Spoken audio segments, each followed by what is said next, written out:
kita semuanya. Hari ini kita akan merenungkan kebenaran firman Tuhan yang berjudul kemuliaan bagi Allah dan damai sejahtera di bumi. Diambil dari Lukas 2 ayat 8 sampai 14. Lukas 2 ayat 8 sampai 14, demikian firman Tuhan. Di daerah itu ada gembala-gembala yang tinggal di padang menjaga kawanan ternak mereka pada waktu malam. Tiba-tiba berdirilah seorang malaikat Tuhan di dekat mereka, dan kemuliaan Tuhan bersinar meliputi mereka, dan mereka sangat ketakutan. Lalu kata malaikat itu kepada mereka, "Jangan takut, sebab sesungguhnya aku memberitakan kepadamu kesukaan besar untuk seluruh bangsa. Hari ini telah lahir bagi juru selamat, yaitu Kristus Tuhan di kota Daud. Dan inilah tandanya bagimu. Kamu akan menjumpai seorang bayi dibungkus dengan lampin dan terbaring di dalam palungan. Dan tiba-tiba tampaklah bersama-sama dengan malaikat itu sejumlah besar bala tentara surga yang memuji Allah. Katanya, kemuliaan bagi Allah di tempat yang maha tinggi, dan damai sejahtera di bumi di antara manusia yang berkenan kepadanya." Bapak Ibu yang dikasihi oleh Tuhan, melalui tema firman Tuhan kita pagi hari ini, kita diajak untuk mengingat kembali suatu peristiwa di malam hari kurang lebih 2000 tahun yang lalu. Dan ketika kita membaca catatan ini, pernah nggak Bapak Ibu memikirkan, wah gimana ya situasi yang sebenarnya pada saat itu?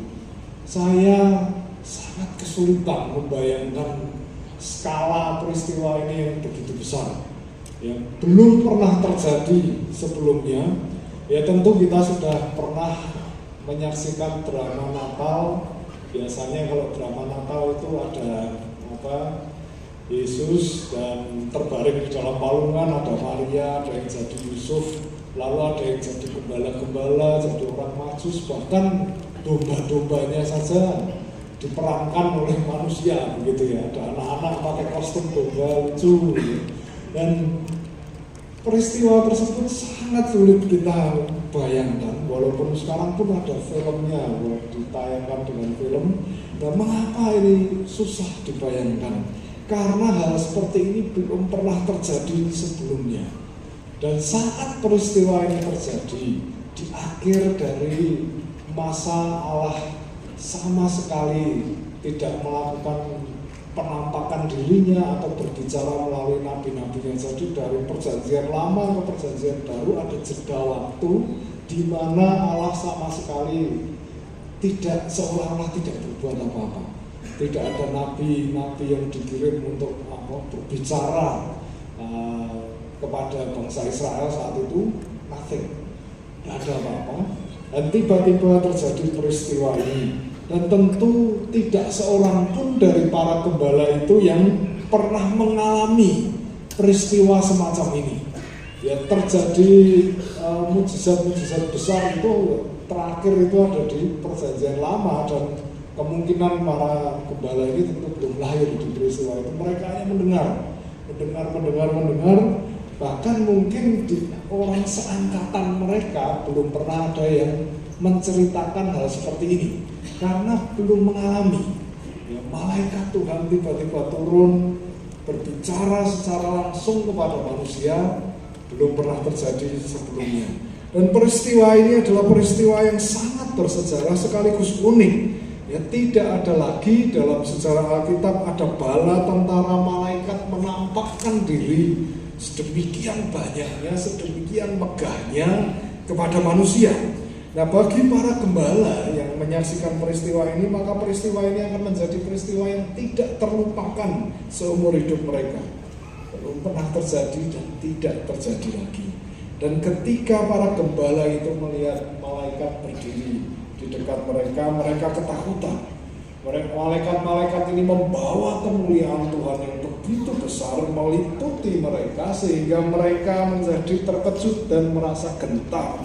Dan malaikat ini rupanya menyadari bahwa para gembala ini takut, lalu kemudian dia berkata kepada mereka supaya jangan takut. Mengapa?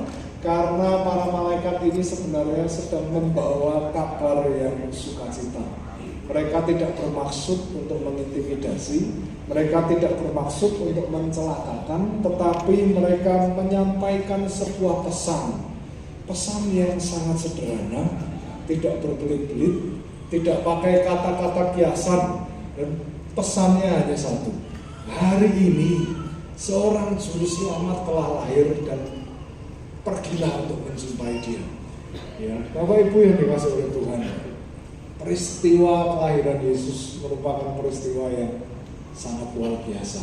Kalau kita tarik benang merahnya ke Perjanjian Lama, maka peristiwa kelahiran Yesus di kota Daud ini sudah dinubuatkan oleh para nabi. Tidak ada yang menyebutkan secara presisi di mana tepatnya Yesus dilahirkan. Informasinya ya di kandang, tapi kandang ini seperti apa? Bapak Ibu yang dikasih oleh Tuhan, ada sebuah pendapat yang mengatakan bahwa Yesus Kristus hari itu dilahirkan di sebuah tempat yang diberi nama Migdal Eder. Migdal itu artinya menara, dan Eder itu artinya kawanan, atau diterjemahkan juga kawanan domba. Jadi menara kawanan domba. Dan kalau kita lihat peristiwa ini, peristiwa kelahiran Yesus ini dan ditarik ke Perjanjian Lama, itu jauhnya sampai ke kitab Kejadian. Bisa dibayangkan betapa rentang waktunya yang panjang, dan kalau Allah merencanakan sesuatu, itu attention to detailnya luar biasa. Seandainya benar Yesus memang sesuai dengan para pendapat peneliti Alkitab ini bahwa dia benar-benar dilahirkan di Migdal Eder, maka kisah ini sebenarnya benang merahnya itu sampai kepada ketika Benyamin lahir. Dicatat dalam Kejadian 35. Di situ dikatakan Rahel melahirkan seorang putra, yaitu Benyamin, dengan sangat kesusahan dia melahirkan. Proses kelahirannya itu sangat menyakitkan, sehingga Rahel memberi nama anak ini Ben-Oni, yang artinya the son of sorrow, ya, seorang anak yang menimbulkan atau seorang anak yang menderita karena proses kelahirannya yang sangat menyakitkan. Tetapi Yakub atau Israel, dia berkata tidak, anak ini harusnya diberi nama Benyamin. Benyamin itu artinya adalah the son of the right hand, anak yang menjadi tangan kanan. Ya, yang menarik lagi Bapak Ibu, dicatat Rahel pada saat proses persalinan itu kemudian dia meninggal. Dan di manakah Rahel dimakamkan? Di dekat Migdal Eder. Itu ada catatannya di Kejadian 35, di mana Yakub berdiri dan mendirikan suatu tempat peringatan, duduk di dekat sebuah tempat yang bernama Migdal Eder. Lalu kita tarik lagi beberapa ratus tahun kemudian, Mika menyampaikan demikian dalam Mika 4 ayat 8. Adapun engkau, hai menara kawanan domba, ya, Migdal Eder, hai bukit putri Sion, kepadamu akan datang dan akan kembali pemerintahan yang dahulu kerajaan atas putri Yerusalem. Ada benang merahnya sampai ke zaman Mika. Dan kalau kita lihat lagi posisi para gembala pada saat itu, mereka saat itu sedang menggembalakan kawanan domba. Kalau kita baca dalam Lukas 2 itu, di yang pertama itu ada kalimat di dekat situ. Dekat apa? Dekat tempat di mana Yesus dilahirkan. Jadi posisi para gembala ini tidak jauh dari lokasi di mana Yesus dilahirkan. Dan apabila para gembala itu saat malam hari itu mereka sedang menjaga domba-dombanya, maka menjadi masuk akal kalau mereka berada dekat dengan Migdal Eder. Jadi posisi Migdal Eder ini hanya sedikit di luar kota, di Bethlehem. Kita mungkin berpikir pada malam hari itu Yusuf dan Maria mereka sedang berada di Bethlehem, dan tentu mereka berusaha cari tempat yang bagus, cari penginapan yang bagus. Penginapan yang bagus mungkin kita berandai-andai, oh itu di tengah kota harusnya, di tempat dimana banyak orang-orang tinggal di sana, pasti banyak penginapan. Tapi atas rencana Tuhan semua penginapannya penuh, tidak ada lagi. Sehingga kalau di tempat yang paling nyaman di tengah kota itu tidak ada lagi penginapan, kemana mereka pergi? Mereka pasti akan berusaha mencari ke daerah sekeliling itu. Dan kalau kita melihat pendapat para ahli ini tentang kelahiran Yesus di Migdal Eder, menjadi masuk akal bahwa Maria dan Yusuf kehabisan tempat yang nyaman untuk bermalam pada saat itu, sehingga mereka terpaksa pergi sedikit ke arah luar kota, dan tempat yang bisa mereka gunakan adalah menara penjaga atau menara untuk mengawasi kawanan domba itu. Jadi para gembala ini berada mungkin tidak jauh dari Migdal Eder, dan kalau Bapak Ibu perhatikan atau menurut catatan sejarah, Migdal Eder ini adalah bukan tempat yang sembarangan. Migdal Eder itu adalah tempat di mana domba-domba itu dipersiapkan untuk menjadi korban. Jadi para gembala ini akan membawa domba-domba yang dipersiapkan untuk korban. Ada korban bakaran, ada korban pendamaian, dan harus dipilih domba yang tidak bercacat. Itu di kitab Imamat ada, dipilih domba yang sempurna, tidak boleh ada cacatnya, sehingga itu menjadi persembahan yang pantas di hadapan Tuhan.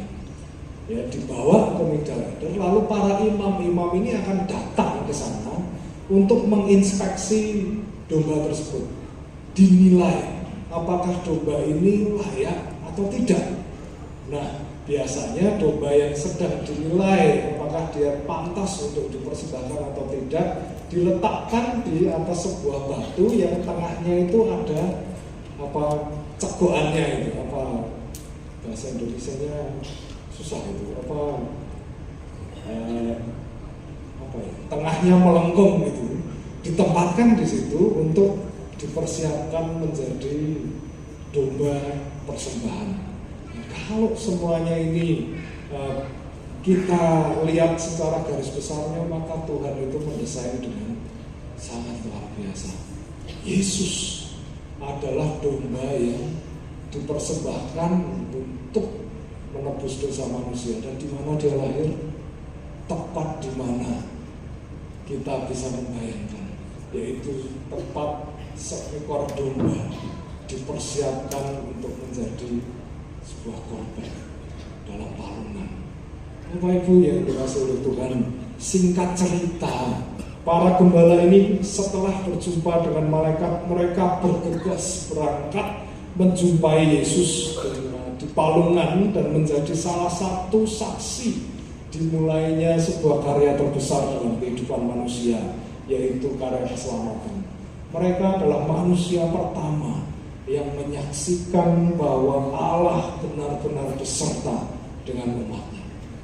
Mereka adalah orang pertama yang menyaksikan bahwa Allah hadir dalam kehidupan manusia. Ya, melalui peristiwa ini kita akan merenungkan dua hal. Yang pertama, para gembala ini rendah di mata manusia, namun mereka tinggi di mata Tuhan. Pernahkah kita berpikir mengapa Allah memilih para gembala ini untuk menjadi manusia pertama yang menyaksikan kelahiran Yesus? Ya, tentu selain Maria dan Yusuf, mereka pasti manusia yang pertama gitu. Tapi para gembala ini selain orang tuanya Yesus, yaitu Maria dan Yusuf, mereka adalah manusia pertama yang hadir di lokasi, memperoleh kesempatan untuk menyaksikan terlebih dahulu dibandingkan dengan para Majus misalnya. Kalau dalam drama itu biasanya dibarengke, Bapak Ibu. Ya, setelah para gembala dan domba datang, tidak lama para Majus datang, Yesusnya masih bayi. Sebenarnya tidak demikian. Para Majus itu datang belakangan, tidak sama-sama gitu ya. Para Majus ini kaum Magi, ini adalah orang-orang terhormat. Mereka bangsawan, pemimpin-pemimpin, tapi mereka datangnya belakangan. Profesi sebagai gembala itu bukan profesi yang terhormat di kala itu, ya. Mungkin anak-anak kecil pada zaman itu tidak ada yang cita-citanya, kalau ditanya kamu sudah besar mau jadi apa? Saya mau jadi gembala aja. Mungkin tidak ada. Ya, gembala adalah profesi yang mungkin kurang populer, ya. Profesi yang bukan pekerjaan yang diidam-idamkan oleh banyak anak-anak pada saat itu. Mengapa demikian? Eastern Bible Dictionary mencatat bahwa profesi gembala ini profesi yang berat. Pagi-pagi mereka harus bangun, membawa para dombanya menuju padang rumput. Dia harus tinggal di sana, menjagai domba-dombanya. Barangkali ada yang tersesat, barangkali ada yang terluka, terancam bahaya dan lain sebagainya. Tidak hanya di situ, dia harus mencari sumber air supaya domba-dombanya ini nggak cuma dapat makanan, dia juga bisa minum, dan dia juga pada akhir hari tersebut harus membawa domba-domba itu pulang, menghitung mereka satu demi satu sampai jumlahnya pas. Kalau jumlahnya tidak tepat, artinya nih ada domba yang nakal atau domba yang terluka atau domba yang tersesat, gembala ini bertanggung jawab menemukan domba yang hilang itu. Ya. Domba yang hilang itu mau nggak mau harus ditemukan. Nah, ini adalah domba istimewa ini, dipersiapkan untuk korban bakaran. Jadi mereka melakukan tugasnya dengan sangat serius. Dan sepanjang malam para gembala ini mungkin tidak bisa tidur dengan nyenyak. Karena apa? Mereka tetap harus berjaga-jaga. Siapa tahu ada pencuri yang hendak mengambil domba tersebut, atau ada hewan pemangsa yang berbahaya bagi domba-dombanya. Inilah yang membuat banyak orang tidak mau berprofesi sebagai gembala, karena kerjaannya itu tanpa henti. Sepanjang hari mereka harus bekerja. Dan biasanya seorang gembala adalah seorang yang tidak memiliki kedudukan tinggi di tengah masyarakat. Ya, mereka kurang dihargai. Dan kita melihat contoh lain tentang profesi ini dari kehidupan Daud. Daud adalah dicatat sedang menggembalakan domba pada saat itu. Ya, mengapa Daud yang dipilih? Kok tidak kakak-kakaknya? Ya, Daud posisinya adalah yang termuda, yang terendah dibandingkan dengan kakak-kakaknya. Otomatis pekerjaan semacam untuk menjadi gembala ini diserahkan kepada yang paling rendah posisinya dalam hierarki keluarga. Siapa ya? Anak yang paling kecil. Artinya kedudukan Daud lebih rendah dibanding kakak-kakaknya, dan itu membuat dia kebagian tugas yang tentu dipandang ya remeh juga. Kakak-kakaknya tugasnya berperang. Ya, Daud tugasnya hanya menjaga domba-dombanya. Namun seperti yang kita ketahui, Daud akhirnya menjadi seorang raja dari bangsa Israel. Allah tidak memperhitungkan posisi Daud sebagai seseorang yang rendah saat dia masih menjadi gembala. Walaupun dia adalah yang terendah, termuda dari saudara-saudaranya, Allah tetap memandang tinggi kualitas dari Daud. Demikian juga Allah tidak peduli dengan status sosial para gembala di padang rumput tersebut. Walaupun mungkin di tengah masyarakat mereka dipandang sebelah mata, tidak punya kedudukan tinggi, tidak kaya raya, namun Allah memilih mereka menjadi yang pertama mendengar dan menyaksikan bayi Yesus berada di dalam palungan. Mengapa Allah melakukan hal ini? Kenapa tidak pilih yang lain? Memangnya profesi yang rendah hanya gembala saja? Ada banyak profesi lain yang mungkin dipandang sebelah mata. Namun Allah memilih para gembala ini untuk tujuan yang baik juga. Bapak Ibu yang dikasihi oleh Tuhan, ada pendapat populer yang berkata, karena Allah tidak mempedulikan harta, karena Allah tidak mempedulikan kehormatan, maka gembala-gembala yang tidak terhormat, tidak kaya, dipilih, diberi kehormatan untuk pertama kali menyaksikan. Ya, pendapat itu bisa juga. Namun ada pendapat yang lain bahwa sebenarnya Bapak Ibu yang dikasihi Tuhan, profesi gembala inilah yang sedang disoroti oleh Allah. Yang profesi gembala ini adalah sebuah foreshadowing, ya, gambaran tentang apa yang akan terjadi di masa depan. Seperti kelahiran Yesus yang sudah dinubuatkan oleh para nabi. Kelahirannya di Migdal Eder itu catatannya lebih kuno dari naskah Yahudi atau naskah Alkitab yang kita baca. Ditemukan sampai sejauh kitab Qumran itu jauh sebelum kitab Yahudi ditemukan. Ya, bukan Soto Yonatan tapi Tarkum Yonatan. Jadi dikonfirmasi bahwa penulisnya adalah benar Yonatan dan dikatakan bahwa Mesias itu akan hadir di dalam kondisi yang seperti yang sudah digambarkan oleh para nabi tersebut. Bapak Ibu yang dikasihi oleh Tuhan, bagaimana seorang gembala ini menjadi foreshadowing dari kelahiran Yesus? Ada kesamaan antara Yesus dan profesi gembala ini. Yesus seringkali digambarkan sebagai seorang gembala yang sempurna bagi para domba-dombanya. Mengapa Yesus adalah gembala yang sempurna? Yohanes 10 ayat 11 dikatakan, akulah gembala yang baik.